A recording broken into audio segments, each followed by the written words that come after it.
Hello, this is RV Vagabond Jerry, and in this video I'm going to tell you about how the nationwide business shutdown is affecting me, RV Vagabond Jerry.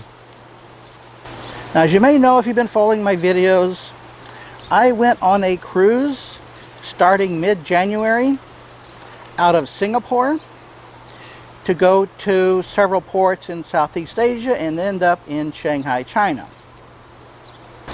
Now, the first 15 days of the cruise went fine. Then when we hit Hong Kong, the second half of the cruise turned out to be a big bust because of the ports in various countries being shut down or denying our ship access to the ports due to the fear of the spread of you-know-what, which I am not going to name in this video. Now, before then, in the first half of the cruise, when we would land at ports, there would be like 30 buses or more lined up to take everyone on the cruise ship out on various tours. So after the first 15 days, no more tours, and that not only hurt me and everyone else on the ship because we just couldn't take any more tours. Nothing we could do but just stay on the ship. But also, the local economies really got hurt. All of those 30-some buses and bus drivers and tours and all the places we're going to visit, they lost out on a lot of revenue because of this business shutdown. Now, when I got back to the States mid-February, for the first couple weeks, didn't have much problem. But then around March 1st, that's when everything hit. That's when the government mandates started happening to shut down national and state parks and campgrounds, and they even, in some areas, demanded the shutdown of private RV parks. And I had prepaid reservations to 3 parks, 2 private campgrounds and 1 Corps of Engineers campground, that called me and said, "We're canceling your reservation, refunding your money."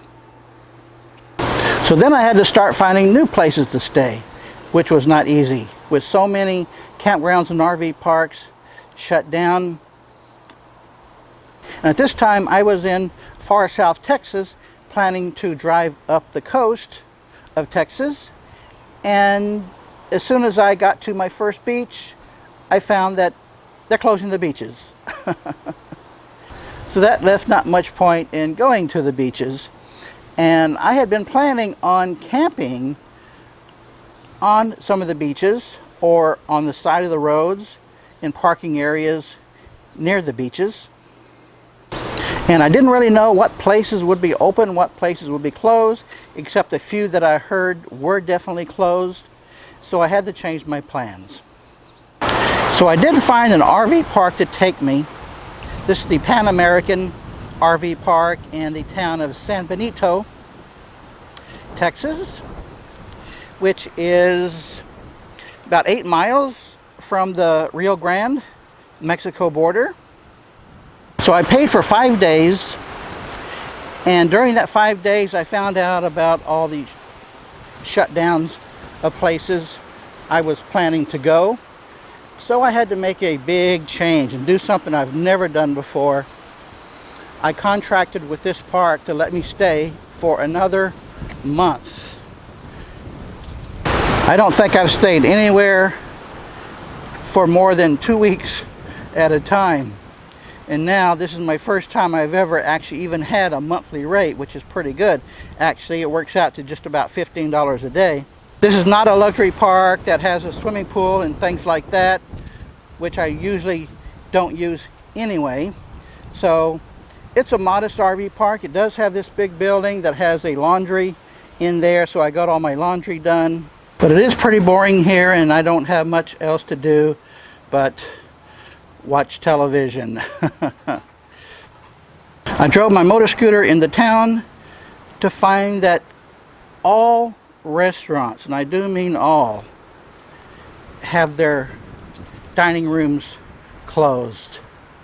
So so I couldn't even go out to lunch each day, which I generally like to do. The important thing is that I have 50 amp connection, water connection, and my own personal dump station, so I can stay here for a long time without having to move. And I've been scheduling my travels so that I could go to the Texas Libertarian Party convention, which is being held here in South Texas. But now the convention center venue where they were going to hold it has been closed, so they are not going to have a state convention. So that made even bigger changes I would have to make. I'm just hoping that after this 30 days are up, I can get out of here and continue on my travels and at least get some of my plans done as I wanted to. So I am not liking this small town of San Benito, but San Benito is famous for one thing in particular. I'm going to go in town now and show you what that is. This is Interstate 69, which goes through San Benito, which is a town of about 25,000 people. And it is also the hometown of Freddie Fender. They dedicated this water tower to him. He lived here until after high school. He joined the Marines and started in with his music career. There is also a small museum in town that has a section just about Freddie Fender. Has a lot of pictures and things and a video, and it has one of his stage costumes and his Harley Davidson motorcycle. So if you come through San Benito, you might want to stop and see that. I'll give you a link below to the website for it. And one more thing I want to show you. This is the San Benito Cemetery El Nopal. And this is a very colorful cemetery. It has some really nice new graves like this. Then it has some really old ones that are really falling apart. But generally, they keep the flowers here very nice looking. And next to this really strong one is one that is really fallen down. So it's got a lot of old ones and a lot of new ones, but there's one in particular I came here to show you. Well, I think somebody really likes pink and blue, but it's not those. And it's not this one, which is the first grave I've ever seen that has its own basketball net. It's Freddie Fender's grave. The guitar he played was a Fender brand guitar, and that's why he chose that name himself. This was his actual birth name. And it is surrounded by 6 plaques that has the history of Freddie Fender. This lists the things he did in the entertainment industry.